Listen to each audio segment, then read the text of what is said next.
할렐루야. 믿음 아브라함의 시청각, 그런 제목으로 여러분들과 함께 말씀을 나누고자 합니다. 리처드 코킨이라고 하는 현재 영국에서 가장 유명한 목사님이 계십니다. 이분은 케임브리지 대학을 졸업하고 변호사로 활동을 하시다가 나중에 옥스퍼드 대학에서 신학을 전공하고 현재 2005년에 영국의 교회를 개척했습니다.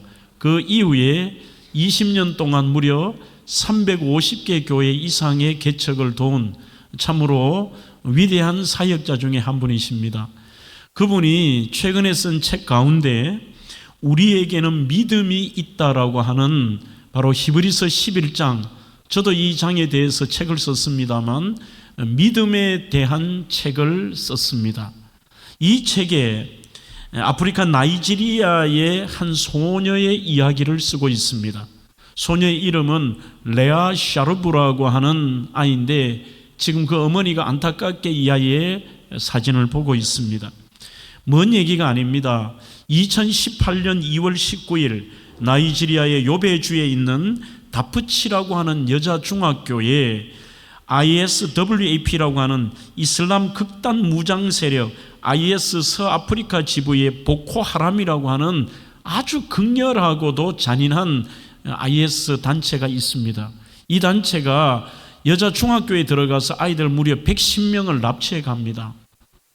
그렇게 납치를 해가서 여기에서 이슬람 테러리스트와 연방정부 그리고 세계 각국에 있는 인권단체들이 들고 일어나서 협상을 합니다.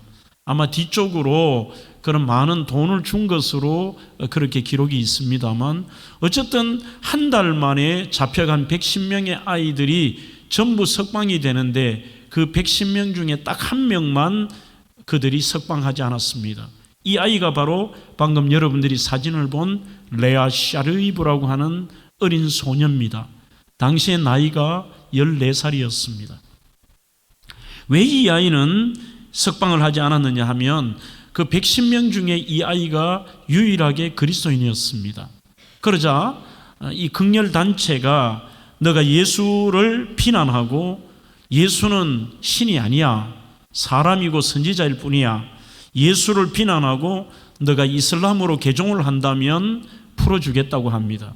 하지만 이 아이는 그 요구를 단호하게 거부하고 자진해서 14살짜리 아이가 고난의 길에 들어갑니다. 이 아이가 얼마나 힘든 생활을 했는지 우리는 알 길은 없습니다만 현재 7년이 지난 지금까지 소식이 작년 저작년 2023년에 이 아이가 살아있다라고 하는 그 소식은 전해지고 있습니다. 그리고 그 이후에 지금은 잘 소식이 없는데 벌써 22살이 되었습니다만 아마 이 아이는 그 전례로 봐서는 보코하람 극렬단체 지휘관의 성노예가 되거나 전투병들의 돌아가면서 그들의 성노예가 되었을 가능성이 그것이 가장 크다는 것이죠. 이런 난폭한 테러리스트의 손에 운명을 맡기면서 평생을 성노예로 살아감에도 끝까지 이 아이는 개종을 자기가 절대 받아들이지를 않았습니다. 바로 리처드 코킨 목사는 이 아이의 이야기를 바로 책에 쓰면서 우리에게 질문을 던집니다. 과연 믿음이란 뭘까? 그녀는 어린 나이에 어떻게 이토록 단호할 수 있을까? 이렇게 질문을 던집니다. 그러면서 그는 그 답은 바로 믿음이다. 계속해서 하나님이 말씀을 통해 사람들 안에 창조하시고 견고하게 하신 그 믿음 말이다. 나는 지금 우리가 절대로 뒤로 물러나지 않으며 예수님을 향해 항상 신신할 거라고 주장하려는 것은 아니다. 즉 예수 믿는다고 항상 우리가 신실하고 이 아이처럼 뒤로 물러나지 않은 그걸 말하는 게 아니라 결론을 이렇게 얘기합니다. 믿음으로라면 할 수 있다라고 말하는 것이다. 누구라도 진짜 믿음이 있다면 이 레아 샤리브만 특별한 대단한 믿음의 아이가 아니라 믿음의 사람들이 누구에게도 진짜 믿음이 있다면 이 행동을 할 수 있다. 그렇게 결론을 내리고 있습니다. 그리스도인의 삶을 한마디로 요약하면 믿음으로 요약할 수 있습니다. 그래서 수많은 성경적이며 신앙의 단어들 중에 희한하게도 믿음에 대해서만큼은 오직이라는 단어가 자주 붙습니다. 오직 믿음, sola fide, 오직 믿음. 오직 믿음, 오직 믿음, 능치 못함 없겠네, 오직 믿음. 우리는 이 찬양을 부르면 못하는 일들을 우리가 하게 된다, 이런 뜻을 생각하지만 그게 아니라 정말 어려운 고난과 어떤 환경에 놓여 있을지라도 오늘 이 레아 샤르비처럼 실제 믿음으로 그러한 믿음의 행동을 오직 믿음으로 할 수 있다는 것입니다. 여러분, 오늘 저는 저의 설교에서 일관성이라는 단어를 참 많이 썼습니다. 희한하게도 성경에서 말하는 믿음이라는 것은 어떤 환경에서 내가 한번 가지는 믿음이 아니라 우리가 이 땅에서 예수 그리스도를 믿은 다음에 천국 갈 때까지 한 번도 변함이 없는 그 믿음의 확신을 가지고 살아가는 신앙의 일관성을 가지고 말하는 것입니다. 참으로 하나님께서는 진정 하나님의 아들로 저와 여러분들을 삼으셨고 우리를 기업 삼기를 원하십니다. 성경의 기업이라는 단어가 해석하기가 참 어려운 단어입니다. 더 쉽게 여러분들이 이해가 된다면 복으로 해석해도 그렇게 다르지는 않습니다. 우리들은 온갖 환경 속에서 하나님께서 우리를 복 주시고 기업을 삼으실 때 꼭 하시는 것이 그 전제 단계가 저와 여러분들이 가진 그 믿음에 대한 테스트를 하실 때가 많습니다. 이것은 소위 말하는 사탄이 하는 그런 유혹의 개념이 아니라 하나님이 하시는 시험, 테스트가 있다는 것이죠. 이 테스트에 놀랍게 그 하나님의 마지막 파이널 테스트, 마지막 시험을 가장 완벽하게 치른 한 사람을 소개하고 우리는 그 사람의 인생을 역추적해 보면서 그분의 인생의 시청각을 통한 믿음이 뭔가를 생각해 볼 필요가 있습니다.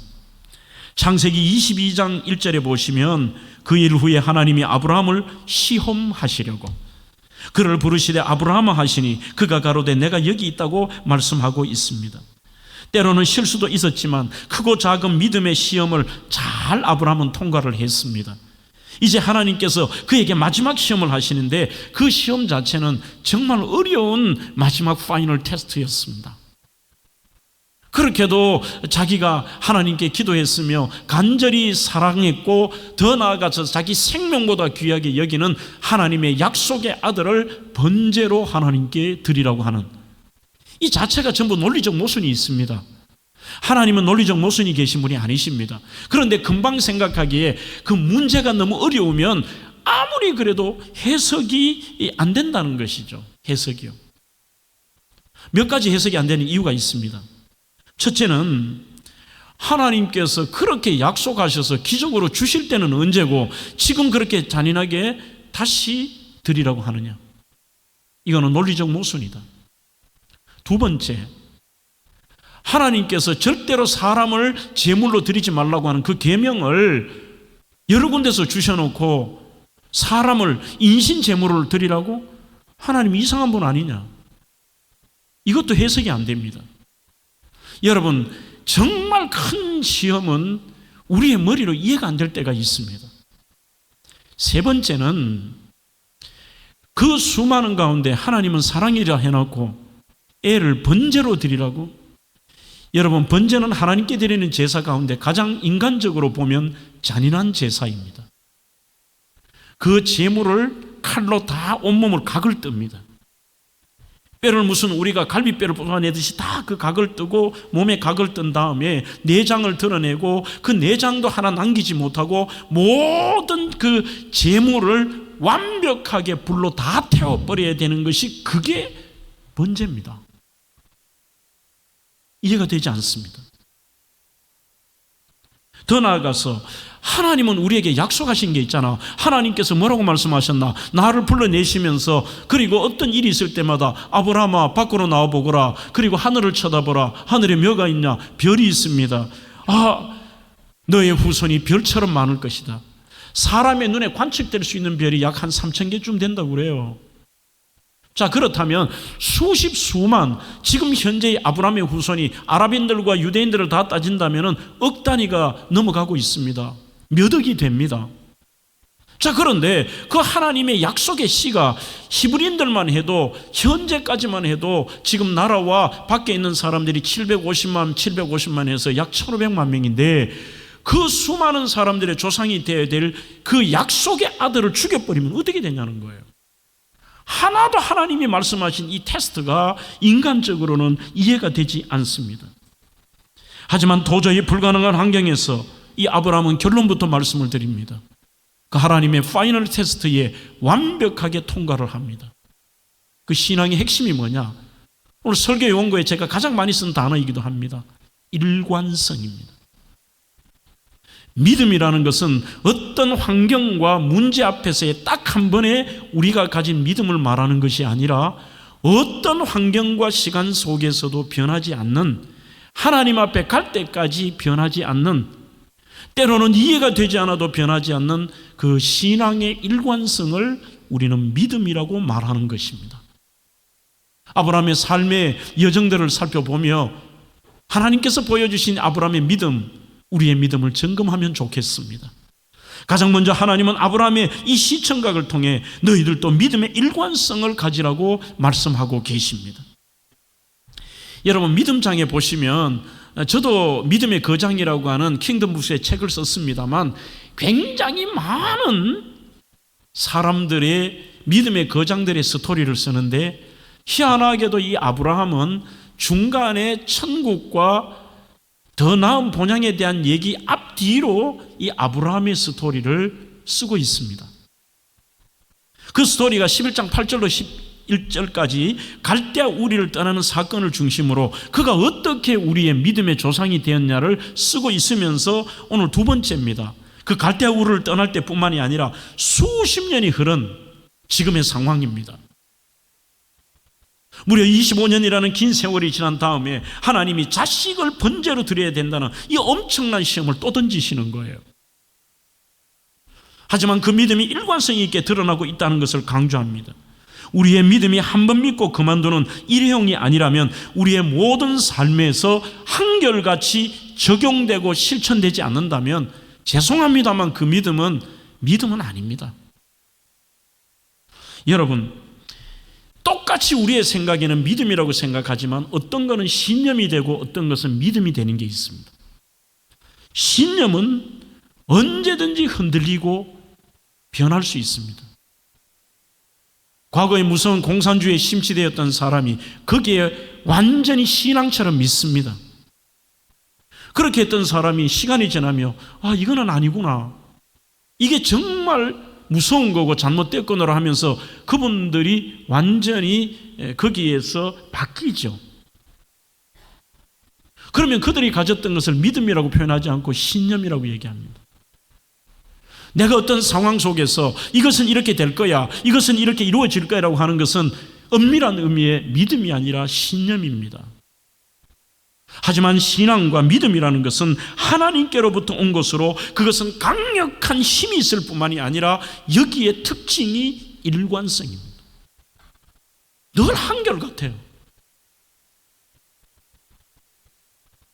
8절과 17절 두 가지 사건도 똑같이 단어는 일관성입니다. 믿음으로 아브라함은 부르심 받았을 때도 갈대아 우리에서 순종했습니다. 아브라함은 시험 받을 때 믿음으로 이삭을 드렸습니다. 그러니 그가 나올 때도, 그가 생활할 때도 사람이 완벽한 사람은 없습니다. 그도 많은 실수를 했습니다. 그럼에도 불구하고 어떤 사건과 내용 속에 그는 한결같이 일관성을 가지고 있다는 것입니다. 신약 성경에 믿음을 뜻하는 단어가 여러분들의 생각보다 참 많습니다. 무려 600회 이상이 나옵니다. 그 수많은 이 믿음의 단어 중에서도 히브리서 11장 1절, 믿음은 바라는 것들의 실상이 되고 보이지 않는 것들의 증거라고 했는데, 우리는 믿음 안에서 살아왔고 그 지금까지도 그 믿음을 놓아버린 일이 없을 겁니다. 그게 여러분들이 가진 믿음입니다. 여러분들이 어릴 때 가지셨든지 언제 가지셨든지 믿음의 출발점으로 해서 여러분들이 천국 갈 때까지 그 믿음 놓지 않잖아요. 여러분들은 언제나 믿음을 갖고 계신 것입니다. 그러면 여기에서 오늘 한 단계 더 나아간다면 최소한 오늘 왜 그렇게 아브라함을 믿음의 조상이라고 할까? 여러분, 현재의 이슬람이나 유대교나 가톨릭이나 기독교인들의 공의 성지 하나가 있습니다. 그것은 바로 이스라엘 예루살렘에 현재는 이슬람의 회당이 서 있는, 성전산에 있는 이슬람 회당이 있습니다만, 그 장소는 첫째는 바로 오늘 본문의 사건, 아브라함이 독자 이삭을 드렸던 모리아 산입니다. 그게 모리아 산에 있던 바위입니다. 독자 이삭을 저 바위 위에서 드렸던 바로 그 바위 위에 성전산이라고 불립니다.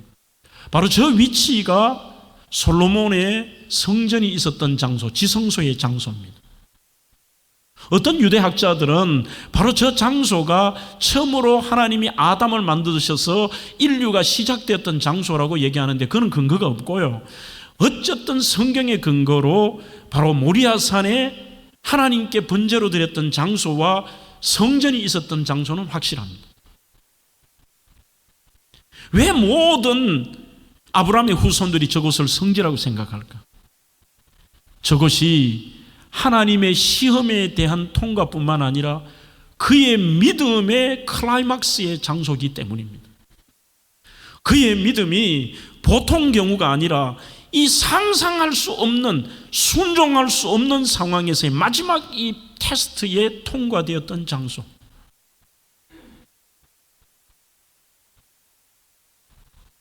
사랑하는 성도 여러분, 일관성 있는 믿음, 그게 도대체 뭘까요, 그러면? 이 세 가지가 계속되는 것입니다. 첫 번째, 믿음은 수용입니다. 말씀을 근거로 한 받아들임입니다. 기독교 신앙은 증명되게 믿는 게 아니지 않습니까? 말씀이기에 그냥 믿는 거예요. 어떤 내용들을 우리가 그게 증명이 되고 논리가 맞기 때문에 믿는 게 아닙니다. 하나님의 말씀으로 그대로 받아들이는 것입니다. 히브리서 11장 6절에 믿음이 없이는 하나님을 기쁘시게 하지 못하나니 하나님께 나아가는 자는 반드시 그가 계신 것과 또한 그가 자기를 찾는 자들에게 상 주시는 이심을 믿어야 할지니라 그렇습니다. 그러니 어떤 경우에도 이것 자체, 여러분들 하나님 보셨습니까? 그 거룩하신 영이신 하나님을 우리의 눈으로 지금 볼 수가 없습니다. 그렇지만 우리는 그 하나님이 살아계시는 것과 반드시 어떤 환경에도 합력하여 선을 이루며 우리에게 상 주시고 좋은 것을 주시며 우리에게 선을 이루시는 그 하나님을 그냥 우리는 보지 않고 받아들이는 것입니다. 믿는 것입니다. 하나님이 보고 계신다. 하나님이 알고 계신다. 오늘 내가 해석은 되지 않지만 아브라함이 그것을 받아들여 버리는 것입니다. 두 번째, 믿음은 동의입니다. 자, 그러면 목사님, 수용과 동의는 비슷한 거 아닙니까? 라고 얘기합니다. 수용은 믿음의 대상으로 하나님을 받아들이는 게 믿음이라면, 동의는 하나님이 하시는 일에 대해서 믿는 것입니다. 말이 좀 어렵죠? 하나님이 하신 가장 위대한 일은 하나밖에 없는 독생자 예수 그리스도를 이 땅에 오셔서 그 예수가 저와 여러분들을 위하여 십자가에 달려 대속의 죽으심을 죽으신 것에 대해서 내가 동의하는 것입니다. 그분이 하신 일에 대해서. 그것 말고는 구원의 길이 없다는 것을 우리가 동의하는 것입니다. 우리 구주 예수 그리스도가 다시 살아나셨습니다. 우리는 거기에 동의하는 것입니다. 구약의 민수기 21장 6절로 9절을 보시면 이스라엘 백성들이 얼마나 원망불평하든지, 하나님이 가장 싫어하는 죄 중에 하나가 원망불평입니다. 그래서 사막의 불뱀을 통해 가지고 사람들을 물어 죽입니다. 그 급한 상황이 되니까 모세를 원망하며 빨리 하나님께 아뢰라고 합니다. 간절한 마음으로 하나님께 간구하자 하나님이 불쌍히 여기시고 구원의 길을 주시는데 희한한 방법을 씁니다. 논리적으로는 이해가 안 됩니다. 이 에시온 게베를 중심으로 하는 그 지역에 보면은 동이 많이 나요. 거기에 놋뱀을 만들어서 세워라. 이 놋뱀을 쳐다보는 자만이 산다고 얘기했습니다. 아마 그 중에 많은 사람들이 쳐다봤겠습니다만, 왜? 죽고 있으니까. 희한한 사람들이 있을 거예요. 말도 안 되네. 무슨 약을 갈아 마시는 것도 아니고 독을 빼는 것도 아니고 희한한 거 만들어 놓고 쳐다본다고 산다고 끝까지 자기의 논리에 맞춰가지고 안 믿고 죽어버린 사람도 있을 거예요. 그렇지만 동의는 그런 것입니다. 하나님이 내가 이해가 되지 않지만 하나님이 하신 일에 대해서 동의하는 것입니다. 오늘 도저히 아브라함의 머리로는 자식을 갈갈이 찢어가지고 불태워 죽이라는 여기가 이해가 안 됩니다. 지금까지 하나님이 하신 말들을 종합해 보면은 이게 논리가 안 맞습니다. 그럼에도 하나님이 하신 일이니까 동의하는 것입니다. 그게 믿음입니다. 이것을 우리가 어떻게 아느냐 하면 수용하고 동의했다는 것을 창세기 22장 3절에 보시면, 여러분들이 오늘은 히브리서 11장만 보셨습니다만 집에 가셔서 창세기 22장을 같이 이렇게 보시면 아주 이해하기가 쉽습니다. 22장 3절에 아브라함이 아침에 일찍 일어나 나귀의 안장을 지우고 두 종과 그 아들 이삭을 데리고 번제에 쓸 나무를 쪼개어 가지고 떠나 하나님이 자기에게 일러주신 곳으로 가더니, 이렇게 되어 있습니다. 그러면 이해가 안 되고 받아들이지 못하면 내가 어떻게 해야 될까 고민 많이 했을 겁니다. 하나님이 또 다른 음성 하시거나 명령이 있을 때까지 좀 기다려 볼까? 아니면 하나님께서 다른 또 의미가 있으니까 며칠 참아 볼까? 이럴 수 있습니다. 그런데 이렇게 말합니다. 성경은 아브라함이 그 말씀을 듣고 바로 다음날 새벽에 아침에 일찍 일어나 아예 준비까지 해서 아이 번제드릴 쓸 나무까지 준비해서 아침 일찍 출발했다는 겁니다. 필립 얀시라는 분이 이런 말을 합니다. 그리스도인의 믿음은 생각하지 않고 순종하는 거다. 생각하면 이해가 안 돼요. 생각하지 않고 순종하는 거다. 그저 받아들여요. 수용하고 하나님이 하신 일이니까 동의하는 것입니다. 아침 일찍 일어나서. 세 번째 믿음은 의존입니다. 믿음은 현재와 죽음 이후를 의존하는 일입니다. 하나님께 맡기는 것입니다. 잠언 16장 9절, 인생이 내 계획이나 손에 있는 것이 아니라 나보다 나를 더 잘 아시는 하나님의 손에 있다고 말씀하고 있습니다. 그래서 믿음은 우리가 하나님이 하신 일을 수용하고 하나님이 하신 일에 대해서 내가 동의하며 받아들일 뿐만이 아니라 그 일에 참여하고 그리고 전적으로 하나님께 맡겨버리는 것입니다. 이것을 언제까지요? 한결같이. 두 번째, 아브라함의 이 시청각을 통해 하나님이 저와 여러분들에게 말씀하신 것은 내려놓음에 대한 말씀입니다. 희한하게도 여러분들이 만약 아브라함의 스토리를 영화로 본다면 전부 내려놓음의 역사입니다. 어찌 그리 그에게 내려놓을 게 많았을까요?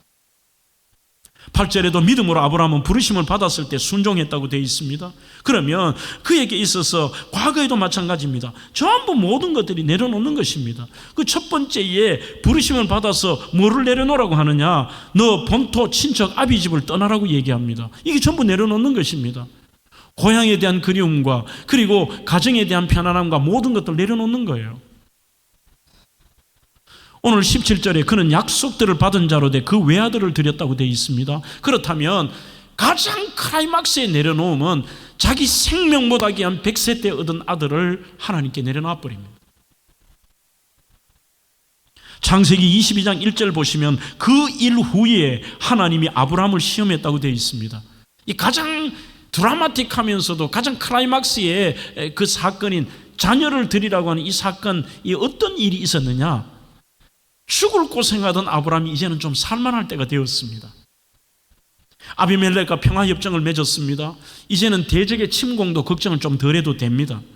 가정적으로는 하갈과 이스마엘의 문제도 이게 늘 골치 아팠는데 그것도 좀 해결이 됐습니다. 생명보다 귀한 약속의 아들 이삭이 무럭무럭 자라나서 이제 어느덧 이 아이가 청소년이 되었습니다. 자신 명의의 우물도 있습니다. 재산도 이제는 많습니다. 지금으로 말하면 땅 문서도 있고 집도 있고 여러 가지의 통장도 있고 노후 걱정 전혀 없고 물질 걱정할 만한 게 하나도 없습니다. 이렇게 모든 것이 외적인 것이나 내적인 것이 다 편안해졌는데 그 이후에 하나님이 갑자기 아브라함을 테스트하십니다. 마지막 테스트는 과연 너가 나를 가장 사랑한다는 그 믿음이 진짜냐? 너가 제일 사랑하는 것을 내가 하는 말 때문에 내려놓을 수 있느냐? 하나님의 가장 큰 시험은 내려놓을 수 있느냐의 시험입니다. 신앙과는 아무 상관이 없지만 남녀 간의 사랑도 마찬가지입니다. 여러분들이 저 사람에 대한 사랑에 대한 여러분들의 상황을 아시려고 하면 간단합니다. 어느 쪽이 더 많이 내려놓느냐. 그거 보면은 사랑의 깊이를 압니다. 포기의 강도가 높으면 믿음의 강도도 높아지는 거죠. 내려놓음이 크면 클수록 그 사랑의 깊이는 더 깊어지는 것이죠. 한 분의 예를 들 수가 있습니다. 영국의 황제였던 에드워드 8세라는 분이 계시죠. 이 에드워드 8세는 황제 즉위까지 했습니다. 황제인데 이분이 바로 지금 여러분들의 사진에 보시는 옆에 영국인도 아닙니다. 미국의 이혼녀와 사랑에 빠집니다. 그것도 이 심프슨 여사는 이혼을 2번이나 한 이혼녀였습니다. 영국이 들끓었습니다. 여론이 완전히 본물처럼 막 곳곳에서 터지는데 어떻게 영국 황제가 미국 이혼녀와 결혼할 수 있나? 그것도 자녀까지 있고 이혼을 2번이나 한 저런 연인과 할 수 있냐? 그래도 황제는 흔들림이 없습니다. 이번에는 언론까지 동원해서 황제를 압박합니다. 당신이 선택을 해라. 황제를 내려놓든지 심푸선을 내려놓든지. 이 정도 되면 사람들은 심푸선을 내려놓을 줄 알았습니다. 하지만 1936년 1월 20일 이 에드워드 8세는 방송에 나와서 자신은 왕위를 내려놓겠다고 얘기합니다. 실제 왕위를 내려놔 버리고 동생이었던 조지 6세가 왕위를 이어받죠. 그 조지 6세가 얼마 전에 죽은 엘리자베스 2세의 아버지죠. 바로 조지 6세에게 동생에게 왕위 줘버리고 자기는 여인과 사랑을 하기 위해서 왕궁에도 나오고 아주 작은 집으로 이사를 하고 살아갑니다. 저는 아무리 저 사진을 봐도 저 사각택의 여인이 그렇게 예쁜가? 하나도 안 예뻐요. 저 바보 아니냐 싶기도 해요. 두 사람이 35년을 함께 살다가 72년에 세상을 떴습니다. 다른 건 모르겠습니다. 이 사람이 어리석다 뭐다 말할 수 없지만 최소한 심푸슨 여인에 대한 사랑만큼은 확실하다. 왕위를 내려놔 버리는데요. 당시에 영국은 해가 지지 않는 나라입니다. 내려놓으면 우선순위의 문제입니다. 그가 아들을 드리기로 결단했다는 것은 가장 소중한 것을 하나님께 내려놓을 수 있는 것입니다. 우리에게 신앙보다 앞서는 것이 무엇입니까? 돈과 명예와 자존심과 자녀와 회사와 일과 업적 무엇입니까? 주님은 오늘도 우리에게 물으십니다. 너는 나를 가장 사랑하느냐? 내려놓는다는 것은 어떤 상황에도 하나님의 주신 상황을 거부하지 않고 받아들여서 내가 가장 집착하는 것을 내려놓을 수 있다는 것. 어떤 사람은 자존심 하나도 못 내려놔요. 어떤 사람은 죽을 때까지 돈 하나도 내려놓지 못하고요.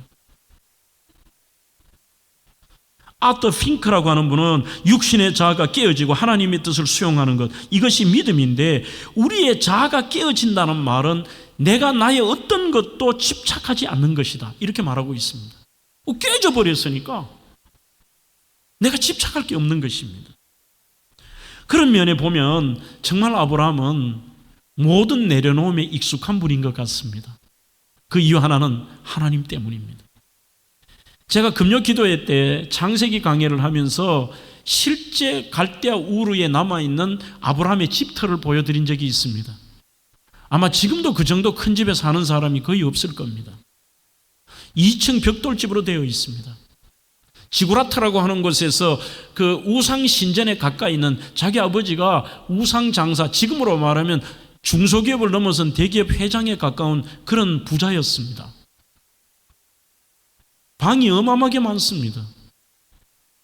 그런 탁월한 문화 속에서 하나님이 그에게 요구하신 것은 너의 고향, 본토, 친척, 아비 집을 떠나라고 하는 것은 너가 익숙한 배경과 네가 가진 세상의 그런 물질들과 너의 편안함과 화려함과 너의 인맥들과 모든 것들을 내려놓을 수 있느냐는 거예요.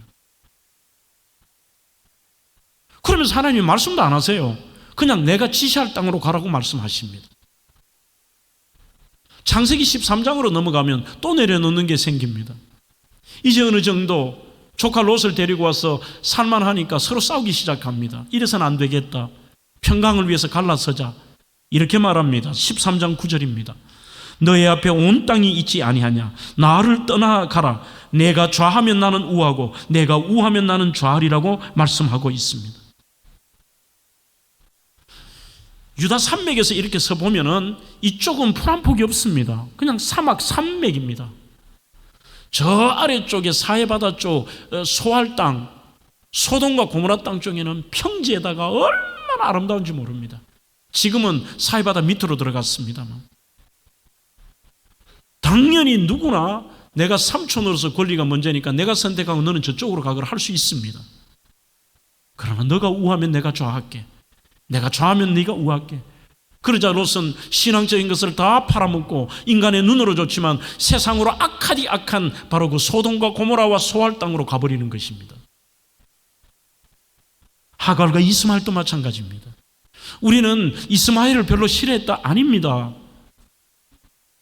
그렇게 오랫동안 혼자 살았고 후손을 기대했던 아브라함의 첫 아들이 이스마엘입니다.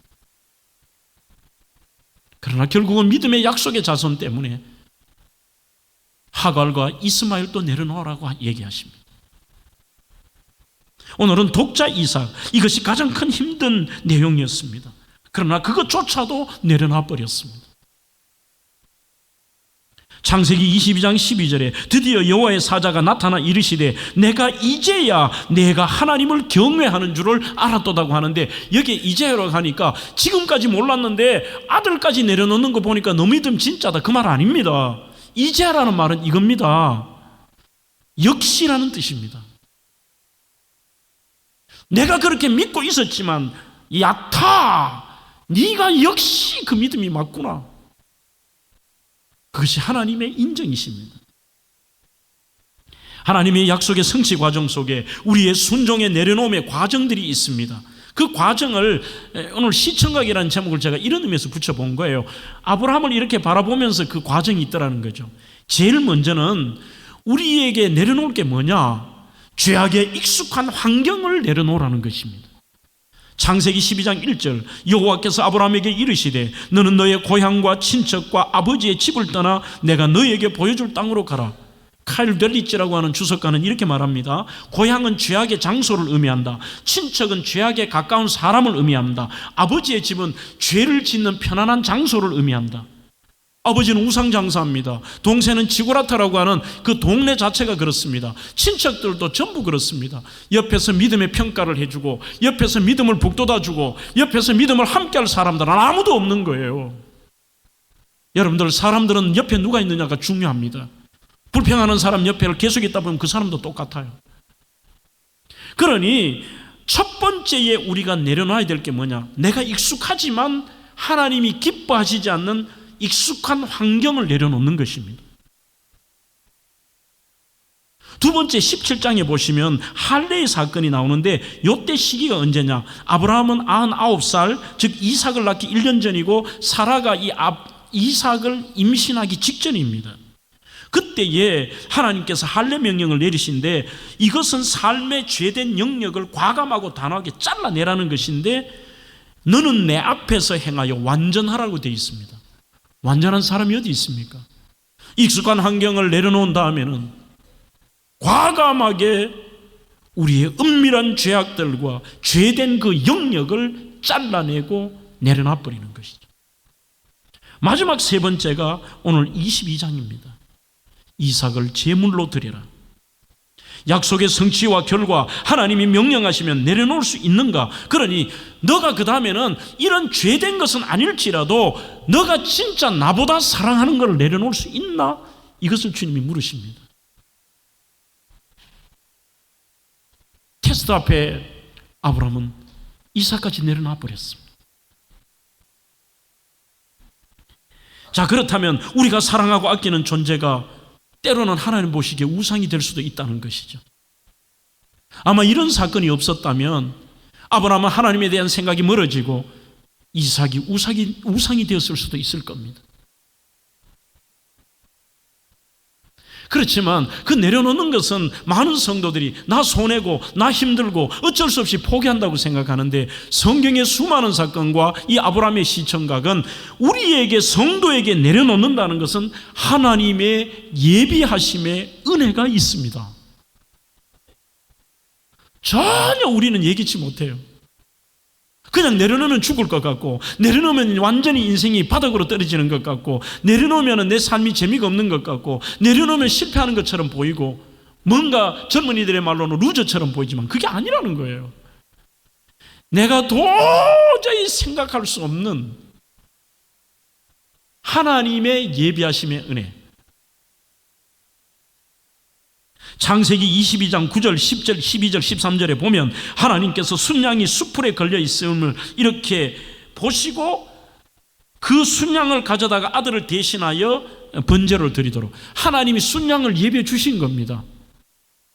그러니 자기는 그 중요한 장소에서 아들도 하나님이 이제는 아니까 하나님이 말합니다. 아브라함아, 됐다, 야타, 역시 너다. 손대지 마라. 아들에게 손대지 마라. 그러면서 옆에 보니까 순양이 있는 거예요. 이미 그가 제사할 것까지 하나님은 다 준비해 놓으신 것입니다. 믿음은 확고해졌죠. 믿음의 조상이 되었죠. 그리고 그 이후에 하나님은 절대로 그에 대한 이 믿음의 시험이 없습니다. 거기에 자기가 준비조차 하지 않았는데 이런 재물까지 준비한 것입니다. 여러분, 내려놓는다는 것은 쉽지는 않습니다만 우리는 때로는 그런 경험도 한번 필요합니다. 마지막 세 번째로, 아브라함은 엄청난 시련 앞에 환경을 초월하고 하나님을 신뢰하는 그 회복과 부활 신앙이 있었습니다. 이게 제일 중요합니다. 아브라함이 엄청난 테스트 앞에 내려놓고 순종할 수 있던 이유가 뭐냐? 끝까지 하나님을 신뢰하며 오늘 이런 상황 속에도 하나님은 회복시키실 것이다. 심지어 죽일지라도 살리실 것이다. 모리아 산으로 가며 가장 큰 갈등, 하나님이 왜 이러실까 했지만 18절로 19절을 이렇게 말합니다. 그에게 이미 말씀하시기를 너의 자손이라 칭할 자는 이삭으로 말미암으리라 하셨으니, 그러니 이미 하나님은 약속을 안 바꾸신다. 너 약속의 자손 이삭에 했는데 하나님이 죽이시겠나? 완벽하게 이 아이를 죽여도 하나님이 다시 살리실 것이다. 천지 만물을 말씀으로 창조하신 하나님이 죽은 사람 하나 불로 다 태워도 그거 하나 못 살리시겠나? 그리고 하나님 반드시 살리신다. 그가 하나님이 능히 이삭을 죽은 자 가운데서 다시 살리실 줄로 생각하신지라, 이 말은 굉장히 강한 표현입니다. 비유컨대 그를 죽은 자 가운데서 도로 받은 것이니라고 말합니다. 여러분들, 이게 믿음입니다. 다 내려놓을지라도 하나님은 회복시키신다. 다 내려놓을지라도 하나님이 살리신다. 창세기 22장 5절에 아브라함이 사환에게 이르되 너희는 나귀와 함께 여기서 기다리라. 내가 아이와 함께 저기 가서 경배하고 너희에게 돌아오리라고 되어 있습니다. 이 표현이 원문이 굉장히 중요합니다. 자, 드디어 모리아산에 도착했습니다. 노예들이 같이 갔습니다. 종들이 있을 때 얘들아, 너희들 여기서 기다려라.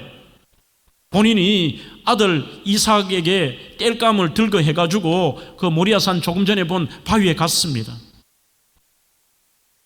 그런데 그 종들에게 했던 말 속에 그의 믿음이 있습니다. 저기 가서 나는 경배하고 너희에게로 돌아온다.